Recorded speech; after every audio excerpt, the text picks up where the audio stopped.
tuning in to the online broadcast network, AFTERBUZZ TV. Over 20 million weekly downloads in over 150 countries, and your number one source for after-show entertainment.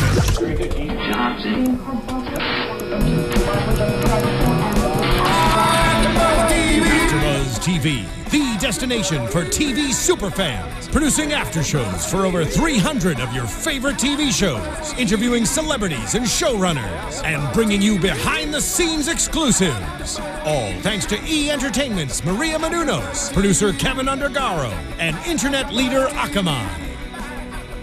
Now, let the buzz begin! Welcome, everybody, to a special edition of Tough Enough AfterBuzz. You're watching live on AfterBuzzTV.com, as well as the YouTube AfterBuzz page. And, of course, you can listen and download it on iTunes and SoundCloud. Make sure you subscribe, give those 5 stars. My name is Christian Rosenberg. Follow me on Twitter, @RealRosenberg. And joining me right now, the big man, the Pharaoh, the man who, shockingly, last night was eliminated from Tough Enough at Tough Mada. Mada Abdelhamid, how are you, buddy? Hey, Christian, how you doing? I'm doing well. Yourself? Yeah, I'm doing great. Thanks for having me. Hey, I'm glad I'm having you on, but I'll be honest, I said the same thing to Patrick last week. I was not expecting to talk to you until the finale. So, I mean, to put in layman's terms, what happened? What was so different this week compared to the last few weeks when you seemed to be the guy to beat?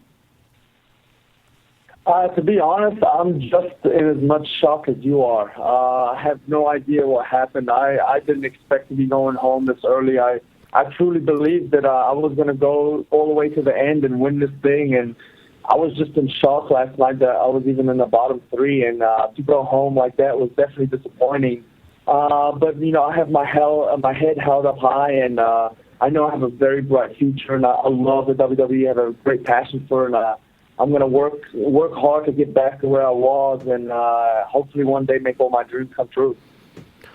Yeah, and you seem to have, you know, a lot of support, you know, from the judges. Obviously, Hogan was heavily praising you. Paige said last night, she's like, we just eliminated a superstar. So with all this support that you're getting from these superstars and legends, why do you think that WWE Universe keeps voting ZZ to move on? To be honest, I don't know. They see a lovable character in him. He's a funny guy, and I think people kind of associate with him. He's more of like the average guy. He's more attainable. They see themselves in him, maybe. But, you know, for one reason or another, they love ZZ, and he does have that fan base. I just hope that, you know, he starts working a little bit harder for all of his fans. Do you think it was fair that Miz became a judge this week? As I said last night in the show, that, you know, nothing in life is fair. But if you look at it, Miz, you know, he was on the show before. He's a WWE superstar. He's got the experience, and he's been with us since day one. So it kind of made sense for him to be a judge. And yeah, and talking about Tough Talk last night on the network, you were very emotional. Really, you know, called out ZZ for, you know, the lack of the working out. You're talking about how he was eating Chipotle, and everyone on, like, pretty much all the remaining contestants are just like, ZZ should have went home. ZZ should have went home. So, what type of morale is that? Because I mean, you guys have had that earlier in the season when you thought, you know, Diana should have been going home, and she was staying. But what type of morale does that bring into the house, where all of a sudden everyone's thinking this person should go home, and they don't go home? Yeah, you know, this time it's a little different. Like last time with Diana, it was more like drama-based. You know, people just didn't like her. Where we actually like ZZ. I love ZZ as a person. You know, he's always going to be my little brother. But for this competition, he just wasn't cut out for it. He's not putting in the work, and we all see it as competitors. You know, we're at the gym, you know, busting our butts, and he's sleeping or he's just watching us or getting in the way. You know, he claims he's on a diet, but when nobody's looking or cameras are not on him, he's stuffing his face with food. You know, and I don't know what it's going to take to motivate him. He's got thousands of fans. He's got a $250,000 contract on the line, yet he's still not motivated. It just shows that he doesn't want it. And now that it's getting down to the wire, it's crunch time. That's why the competitors want him gone, because he doesn't want it. He shouldn't be there. Flat out and simple, where, before with Diana and stuff like that, it was more like just drama-based. People just didn't like her. Where, everybody loves ZZ, but he doesn't belong in that competition. I really thought your standout moment during this competition was the ring entrance challenge when you came out as the Pharaoh. And a lot of people were thinking, I know, like myself and the other panelists on our AfterBuzz show, we're thinking when you got the suggestion King of the Ring, we're thinking, oh, okay, he's going to do kind of, your typical King thing with a crown and scepter, like how King Bad News Barrett is right now. And all of a sudden, you came out in something what we felt was completely unexpected, but obviously it's something that you connect to because through your roots. So how do you feel that things like that could benefit you or benefit other people when they really just kind of connect a part of themselves into their character? Yeah, I mean, it definitely helped me when I got the card King of the Ring. Of course, the first thing I thought was, King Barrett, King Booker, and when I deep in my heart, I wanted to be a Pharaoh. When I found that costume and I showed Booker T, and he was like, wow, that he didn't expect that. And I saw in his face, he loved the idea. Mm-hmm. And, it definitely helped because it was a part of me. Now, of course, it's exaggerated times a million. But having that, that pride and, that's where I'm from made me connect to the character even that much more. So it was great to have that character, and who knows, I might use it in the future. Do you think you're the most marketable person on this show? Yes, I think, as I said last night, I think I bring the overall package, in terms of the it factor, and that's everything, the charisma, the personality, the size, the look. I bring it all. I have the work ethic. And plus with my background, there's never been an Egyptian WWE superstar, very few from the Middle East, and I know it's a huge, huge market there, and they're dying to get somebody like me, with an Arabic background that's fluent in Arabic. So I'm the most marketable guy there, where I believe, the rest of the contestants are more just like, not to say average. I don't want to say average, but they're okay. But I don't think they have as much potential as I do in terms of marketing. What do you feel? Because I agree with what you're saying as far as you got the look, you have the charisma, you have can ring entrance skills, you're good on promos. From what we were seeing on the show, your ring work is improving. What does Mada feel is his biggest weakness? Definitely continuing to get better in the ring. I'm very good with the promos, the ring entrance. I'm an entertainer. I love to entertain a crowd. I wish there was 20,000 people watching me during that ring entrance because I love people watching. I love being in front of a crowd, and that's what I do. And just continuing to get better in the ring on a daily basis because it's something new. I've never done it before. And it's great to see the improvements I've made just in the last 5 weeks. And I'm going to continue to work at it. No days off. I'm flying up to D.C. tonight, and I'm going to actually meet up with Patrick at his wrestling training facility and get a workout with him tomorrow because I want to get better, and I want to, hopefully come back into the NXT soon and start chasing my dreams. And now let me ask you, pertaining to that dream, because the thing that we always hear on these Tough Enough shows, and the thing that you always hear from wrestlers past and present, is the sacrifice that they make. Because, WWE superstars, they're on the road 250 to 300 days a year. You have a family. You have a little baby at home. Is this something that you feel like today that you're willing to be gone for 300 days a year? Obviously, you're going to support your family, but in doing so, you're going to miss a lot of firsts, as many superstars in the past have with their kids. Is that something that you're willing to sacrifice to achieve this? Yeah, I would have never even come to Tough Enough if I didn't think I was ready to make that sacrifice. And everything in life comes with a sacrifice. I left home. I grew up in New Zealand. I left New Zealand at 18 years old and went to play college basketball. And from 18 to 25, I was living out of a suitcase. I went to 3 different colleges. And then I went to play professionally overseas, going from country to country. I'm used to being on the road. Now it's a little bit tougher because I do have a baby. I'm going to miss a lot of firsts. But I'm willing to make that sacrifice. You know, at the end of the day, I'm doing it, you know, for him. I can't wait for him to see me on TV one day and, you know, say that's my daddy up there.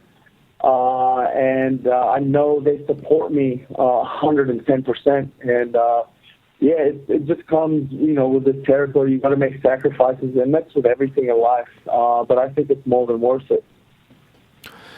During your time in the barracks, when the cameras were off, now granted Periscope was probably on because you guys are being filmed like 24/7, but when the main cameras were off, who do you feel besides you was doing the most work as far as maybe in the ring, working out, studying tape?